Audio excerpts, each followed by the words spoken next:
नमस्कार, मैं हूं राजन झा, एक पत्रकार। एक्सीडेंटल नहीं कहूंगा क्योंकि होश संभालने के बाद से ही तय कर लिया था कि मुझे इसी पेशे में जाना है। होश मैंने ग्रेजुएशन में संभाला। उसके पहले पढ़ाई सिर्फ इसलिए करता जा रहा था क्योंकि पढ़ाई करना होता है। सभी बच्चे पढ़ाई कर रहे होते हैं तो मैं भी पढ़ाई कर रहा था। बचपन से माता सरस्वती की कृपा रही, इसलिए कभी पढ़ाई से बोर नहीं हुआ। बस पढ़ाई किए जा रहा था, गोल का कुछ पता नहीं था। 12वीं में भी पता नहीं था कि क्या करना है। सब साइंस ले रहे थे, मैंने भी साइंस ले लिया। 10th में अच्छे अंकों के साथ पास करने का सुरूर ऐसा चढ़ा था कि फिजिक्स, केमिस्ट्री, मैथ के अलग अलग ट्यूशन पढ़कर पूरा का पूरा फीस भरकर भी परीक्षा पास नहीं कर सका, क्योंकि मुझे लगा जैसे हंसते खेलते 10वीं निकल गया, यह भी निकल जाएगा। लेकिन जब हर विषय में फेल हो गया तब हृदय में एक पीड़ा हुई, चोट लगा। समझ में आया कि पास होने के लिए सिर्फ ट्यूशन फीस भरकर, हर दिन क्लासेस पहुंचकर और लड़कियों को ताड़ना ही नहीं होता, पढ़ना भी होता है। धक्का लगा तो जो घर वाले अभी तक अच्छे मार्क्स के साथ पास होने पर खुश होते थे, उन्होंने समझाया। मोहल्ले के आंटी अंकलों ने कहा कि जीवन में धक्का लगना जरूरी होता है। ऐसा नहीं था कि फेल होने के बाद आप यूजलेस हो जाते हैं। इसके बाद आपका दूसरा इस्तेमाल होता है। आपका इस्तेमाल बच्चों को मोटिवेट करने और डराने के लिए होता है। देख, नहीं पढ़ेगा ना तो राजन की तरफ फेल हो जाएगा। कुछ ऐसे रिश्तेदार भी पहुंचते हैं जो अपने ना पढ़ने वाले बच्चों की तुलना आपसे करने लगेंगे, वो भी आपके मम्मी के सामने।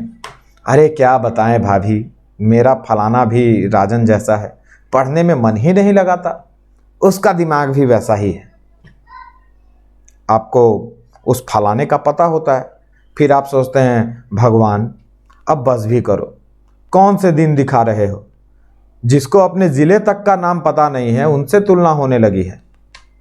पर यह सब बातें आपके बड़े काम आती हैं, मेरे भी काम आई। मैंने अपने आप को कई महीने दिए। बिहार छोड़कर पापा माँ के पास सूरत आ गया, सेहत बनाई। केले के साथ दूध का सेवन करने से हड्डियों को नए मांस का सहारा मिला और मेरी कमर की नाप 26 से 32 हो चुकी थी। घर वालों ने कहा फॉर्म भरने का समय आ चुका है, फिर से तैयारी करो और परीक्षा दो। पर साइंस मेरे लिए वो बेवफा सनम हो चुकी थी और मैंने साइंस से कह दिया था कि तेरी गलियों में ना रखेंगे कदम आज के बाद। अब मुझे जीवन में ऐसी प्रेमिका चाहिए थी जिससे विवाह करके जीवन की गाड़ी पटरी पर आ सके। वह प्रेमिका मुझे मिली आर्ट्स के रूप में। फिजिक्स, केमिस्ट्री और मैथ रिप्लेस हो चुके थे। हिस्ट्री, ज्योग्राफी और पॉलिटिकल साइंस आ चुके थे। परीक्षा हुई और इस बार फेल होने का जो दाग मेरे दामन पर लग चुका था वह धुल गया। ऐसा धुला कि बिहार बोर्ड के अनुशासन में 80% मार्क्स आए।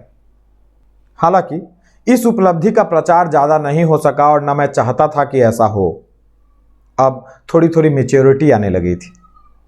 अब समय था भविष्य निर्माण का। ज़्यादातर बिहारी नौजवानों की तरह दोस्त फॉर्म भराई में लग गए। हर दूसरे दिन मुजफ्फरपुर के मोती झील में दीपक मार्केट से लेकर रेलवे स्टेशन तक विद्यार्थी अलग अलग विभाग में निकली वैकेंसी या प्रतियोगी परीक्षाओं के फॉर्म खरीदते, भरते, लेकिन मेरी दिलचस्पी इनमें नहीं थी। हाँ, उनके साथ जाता जरूर था। आधे उधेरे मन के साथ एक आध फॉर्म भी मैंने भरा हुआ था, क्योंकि उससे बाहर सेंटर मिलेगा तो घूमने का मौका मिलेगा, तो दिमाग में ये चल रहा था। तो मैंने भी एक आध फॉर्म भर दिया था कि इसी बहाने कुछ पर्यटन हो जाए।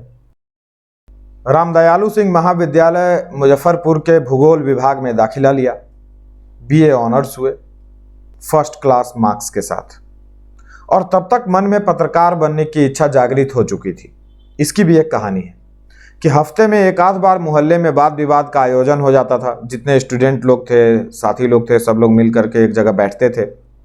ज़्यादातर चर्चा तात्कालिक घटनाओं पर होती थी, करेंट अफेयर्स पर। तो न्यूज़ चैनलों और समाचार पत्रों से परिचय हो चुका था। सोचा करता था इसमें काम करने वाले लोग कितने विद्वान होते होंगे, पूरा शहर उनका लिखा हुआ पढ़ता है। मेरे मन में भी आया कि ऐसा काम करो कि रोड से लेकर महल तक के लोग तुम्हें अहमियत दें।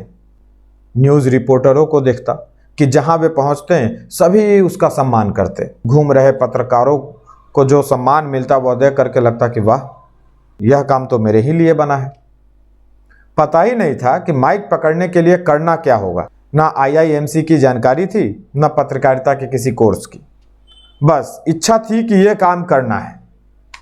ग्रेजुएशन हुआ। सभी ने पूछा कि अब क्या करना है। मैंने कहा पत्रकार बनना है।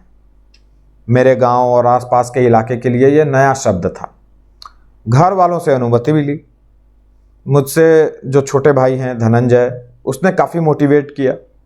आज अगर मैं 2 YouTube चैनल खोलकर तीसरे की तैयारी कर रहा हूं तो इसमें मेरे दोनों भाइयों का बड़ा योगदान है, धनंजय का और वेद का। हर तरह से मोरल सपोर्ट से लेकर आर्थिक सपोर्ट तक दोनों भाइयों से मिल रहा है, प्राप्त हो रहा है।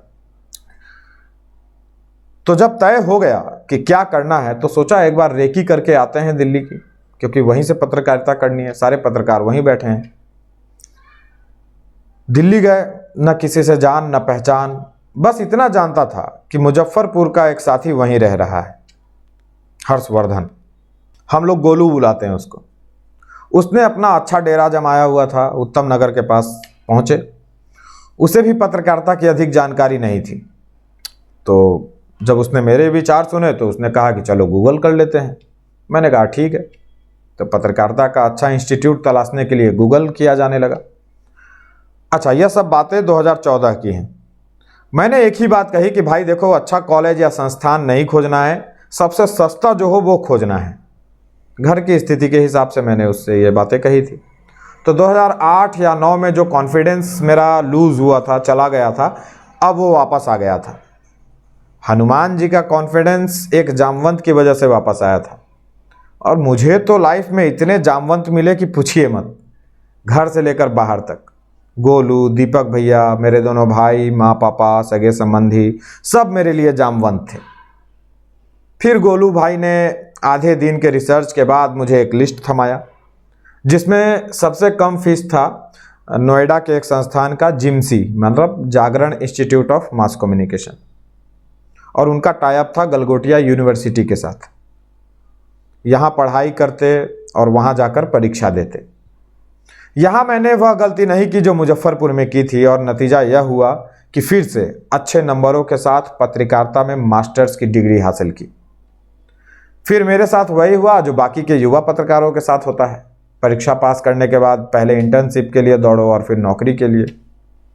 लेकिन मैं थोड़ा सा लकी साबित हुआ, और रिजल्ट आते आते तक नोएडा के सेक्टर 63 में एक समाचार चैनल चला करता था, उत्तर प्रदेश का बड़ा ही पॉपुलर चैनल हो चुका था एक समय में, समाचार प्लस। तो वहाँ मुझको इंटर्नशिप मिल गई। पहली नौकरी मिली साधना न्यूज़ में ट्रेनी पत्रकार के रूप में, और फिर अब्बास सर ने बुला लिया जी मीडिया में। वहाँ जी सलाम, जी हिंदुस्तान, जी यूपी यूके, जी राजस्थान में 7 वर्षों तक सेवा देते रहे और जी न्यूज़ में घुसने की कोशिश करते रहे। अच्छा, इन संस्थानों में काम करते हुए जब मैंने जी छोड़ा था तो उसके पहले ही मुझे बेस्ट एम्प्लॉय का अवार्ड मिला था संस्थान की तरफ से, और बेस्ट एम्प्लॉय का अवार्ड लेकर मैंने संस्थान छोड़ दिया, क्योंकि अपनी अपनी ज़रूरतें, महत्वाकांक्षाएं, सैलरी बढ़ने की धीमी रफ्तार, और कहते हैं ना कि आवश्यकता आविष्कार की जननी होती है। जी छोड़ के मैंने ऑप इंडिया ज्वाइन किया ताकि डिजिटल मीडिया का गणित समझ सकें। सब लोग कहते रहे कि आने वाला समय डिजिटल का है, तो उस हिसाब से, और तब तक दिमाग में कुछ अपना करने की योजना पकने लगी थी। एक स्वच्छंदता चाहिए थी, तो हमने स्मृति झा के साथ द सूत्रधार चैनल लॉन्च किया, जो कहानियों का आज एक बड़ा प्लेटफॉर्म बनता जा रहा है। वो मोनेटाइज हो चुका है। पापा के साथ मिलकर सनातनालय लॉन्च किए, जिसमें हम अपने सनातन धर्म से जुड़े हुए जो चीज़ें हैं, वो सामग्री है, वो प्रस्तुत करते हैं। और दोनों चैनलों की सफलता से मेरा भी और ज़्यादा उत्साहवर्धन हुआ, और परिणाम आपके सामने में है कि TS न्यूज़ अब लॉन्च होने जा रहा है, बल्कि लॉन्च हो चुका है। TS न्यूज़ में मैं क्या करूँगा? मुक्का मारकर ब्रह्मांड हिलाने की बातें तो मैं करूँगा नहीं, लेकिन हाँ, एक गिरोह के साथ परसेप्शन के धर्म युद्ध में अपना योगदान तो दे ही सकता हूँ। मैं अर्जुन की तरह विजयी रहूँगा या नहीं पता नहीं, पर विश्वास है कि कर्ण की तरह एक अच्छा योद्धा जरूर कहलाऊंगा। इस शुभ कार्य के लिए विजयदशमी से अच्छा दिन और क्या हो सकता था, इसीलिए मैंने आज के दिन को चुना। सत्य की इस लड़ाई में विजय होने के लिए जो भी योगदान होगा बौद्धिक रूप से देने की पूरी कोशिश होगी।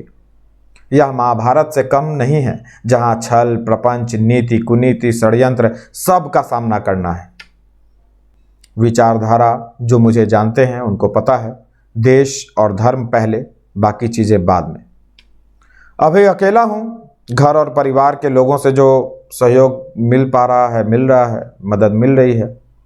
तो हो सकता है कि शुरुआत में आपका भरपूर सहयोग मिलने तक वीडियो बनाने की रफ्तार कम हो, पर आने वाले समय में जैसे जैसे आपका सहयोग, आपका प्यार मिलता जाएगा, आपको YouTube पर आपके पसंद का मटेरियल, आपके पसंद का न्यूज़ देखने को मिलेगा, विचार देखने को मिलेगा, जहां पड़ताल के साथ खबरें दिखाई जाएंगी, रिसर्च के साथ खबरों का एनालिसिस भी होगा, अपने विचार भी साझा किए जाएंगे, आपके भी विचार साझा किए जाएंगे। हफ्ते में एक दिन क्राइम का एक शो भी लाने की योजना है। बस आप अपना सहयोग कीजिए, अधिक से अधिक संख्या में मुझसे जुड़िए, हमारे इस चैनल को सब्सक्राइब कीजिए और बन जाइए TS न्यूज़ का हिस्सा। धन्यवाद।